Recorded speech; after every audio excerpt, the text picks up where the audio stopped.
Hi everybody, how are you? And this is Joanna and this is another story time.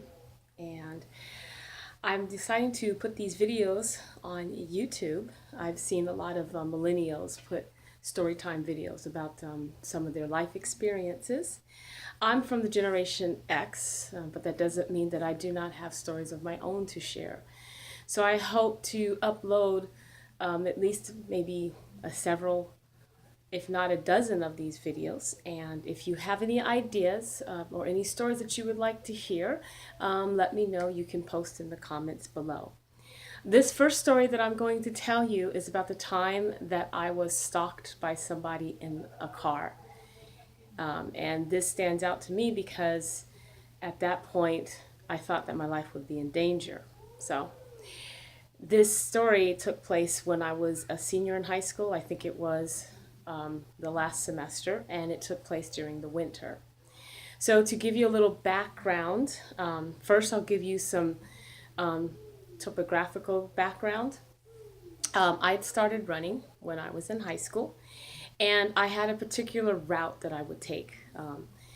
And I grew up in the San Fernando Valley, which is in Southern California. So I usually stuck by the major cross streets, and I'll give you some examples of streets: Balboa, Rinaldi, Sepulveda. And I would start off the corner of Balboa and Rinaldi. I would go down to Sepulveda. I would run. Then I would run down Sepulveda. I'd go to Chatsworth, and then I would go all the way back up to my place. Sometimes I would go past Balboa, and I might go to other streets in my route if I wanted to run for longer. But I generally kept to the same route. And in between Balboa and Sepulveda, or at least the street that I ran on, it was probably about a mile and a half to 2 miles. And even though it was a busy street during the day, the street was mostly deserted or abandoned at night, particularly early in the morning. And there really wasn't any public areas or grocery stores. It was all pretty predominantly residential. There was a power plant, an electrical power plant, and there was probably some soccer fields. But the only public place or lit up place was two or three gas stations on Sepulveda and Rinaldi, where there were 24-hour gas attendants. So that was really the only public place that there was. And the reason why I'm telling you this is because it's pertinent to the story. Also, some familial background. My mother was worried about me running early in the morning because I would get up at 4:30 or 5 o'clock in the morning and I would do my runs, and she was worried that somebody would try to do something. So she at least bought me a can of mace, although she still had that fear. And I told her that she was overreacting, typical mother. I mean, and I'm in high school. I'm a senior, so I don't really know any better. So on this particular incident, it was in the winter, so it was February.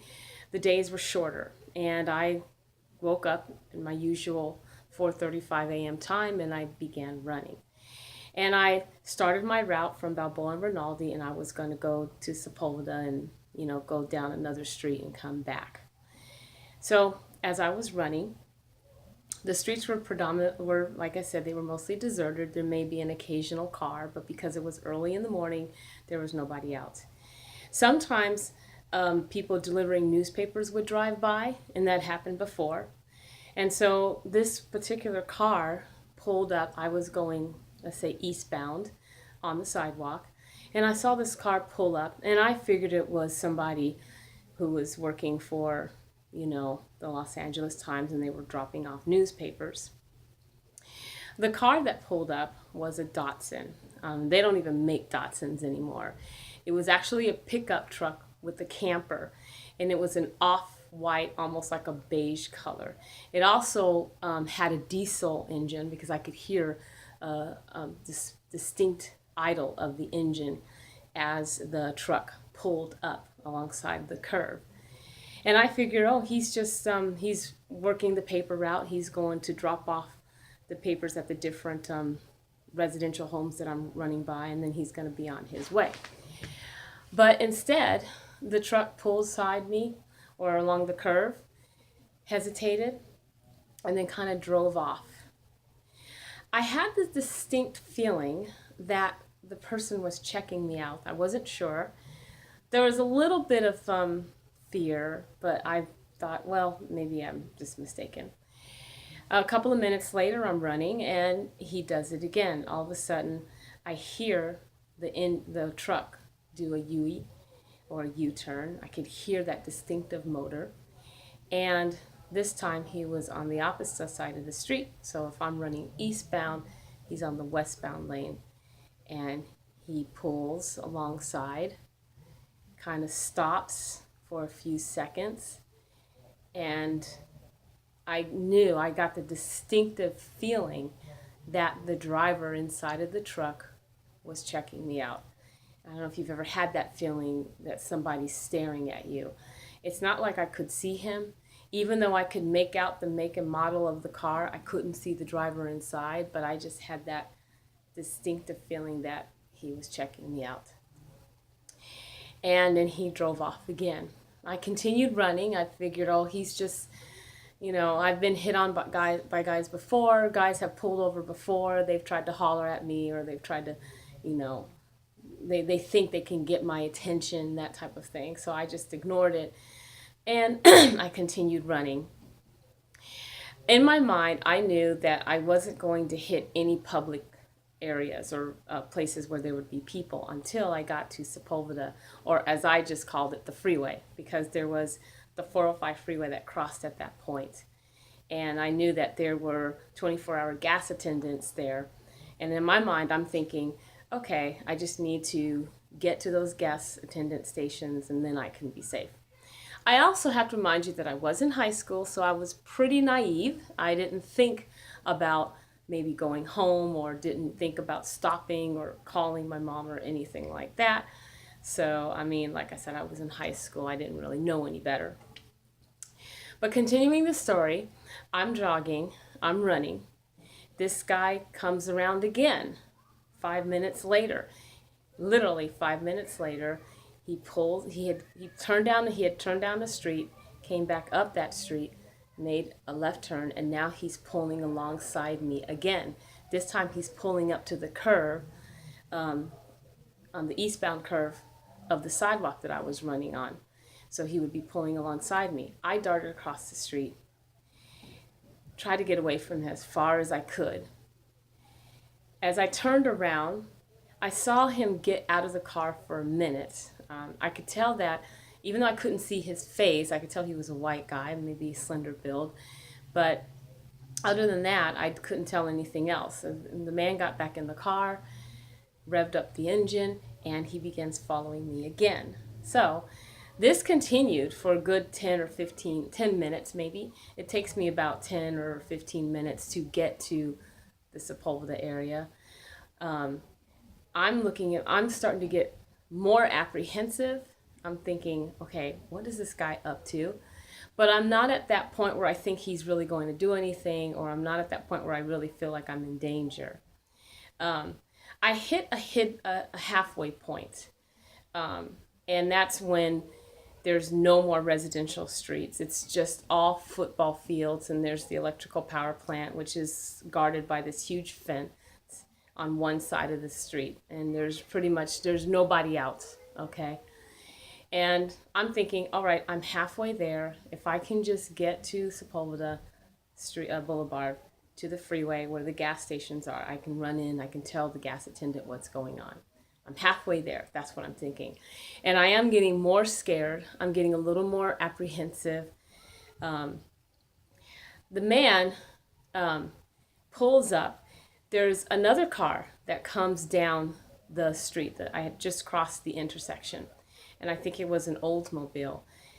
This Oldsmobile comes down the street, and the Datsun that has been following me this whole time turns right and goes down the street, as if he decided to leave me alone and to just go on his merry way.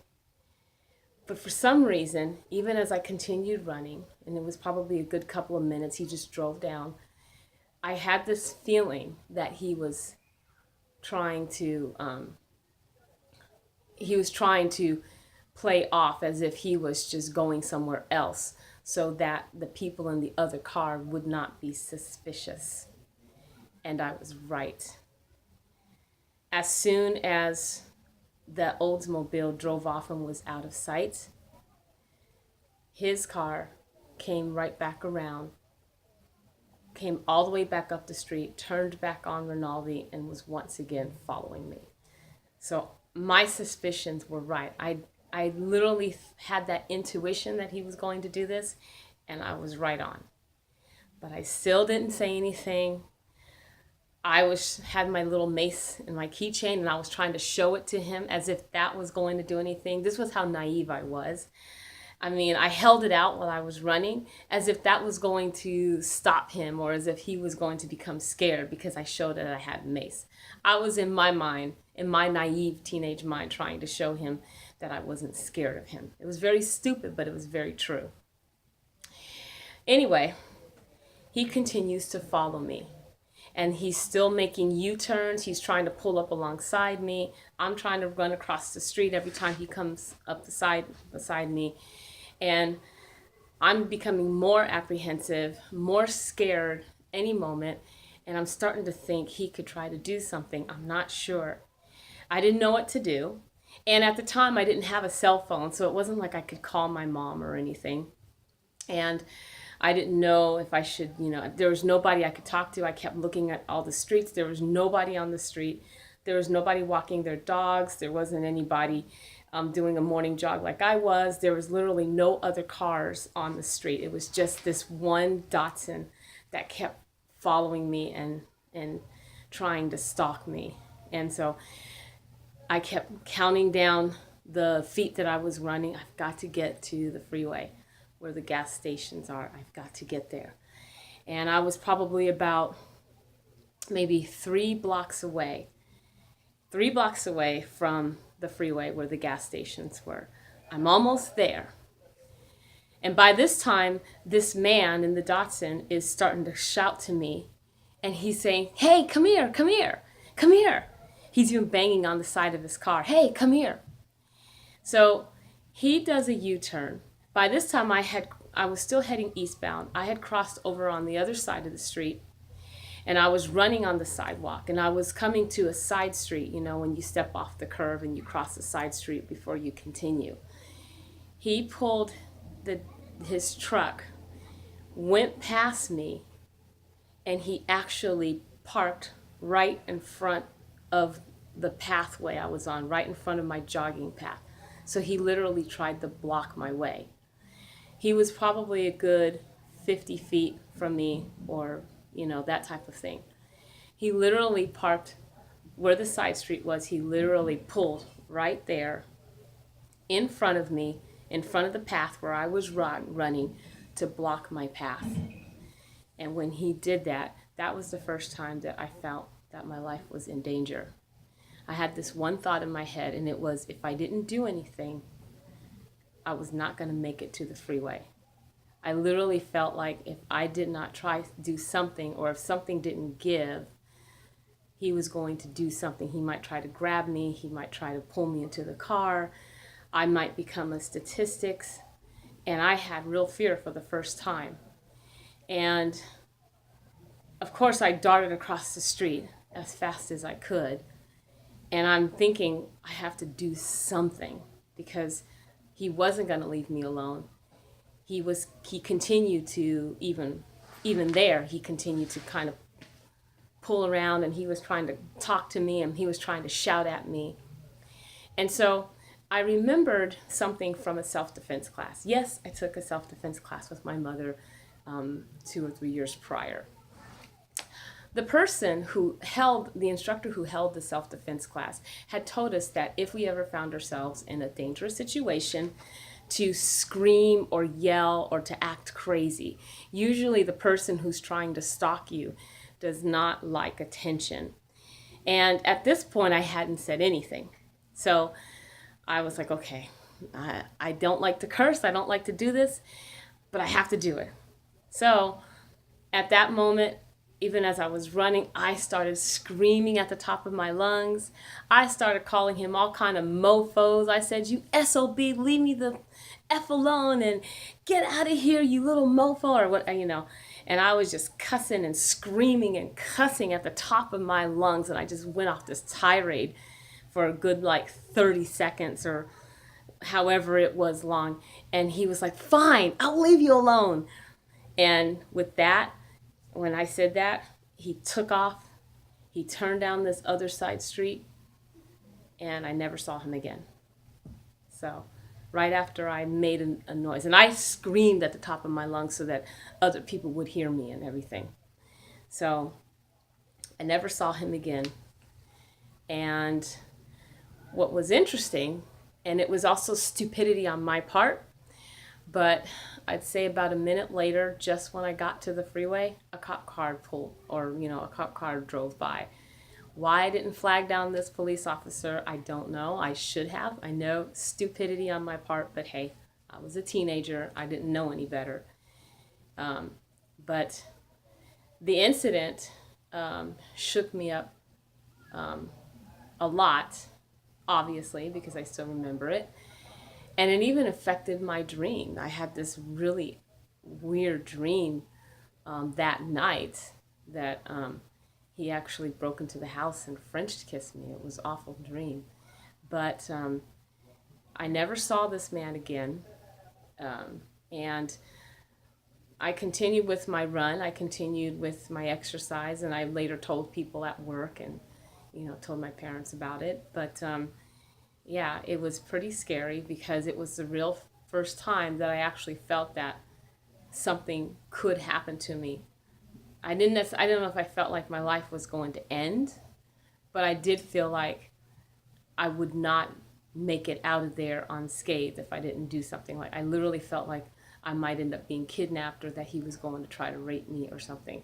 And who knows, maybe if I hadn't shouted and if I hadn't made all that ruckus and started cursing at the top of my lungs, he might have tried something. He might have tried to grab me. So anyway, I'm usually a little more careful about where I run and stuff. And I usually go to the gym now, but if I do go running, I try to stick to side streets. And I try to kind of put on this, go ghetto attitude, when I see suspicious characters and stuff. But that was what happened to me when I was in high school. I might have other stories for this channel. If you have any ideas, please comment below, and I will talk to you later.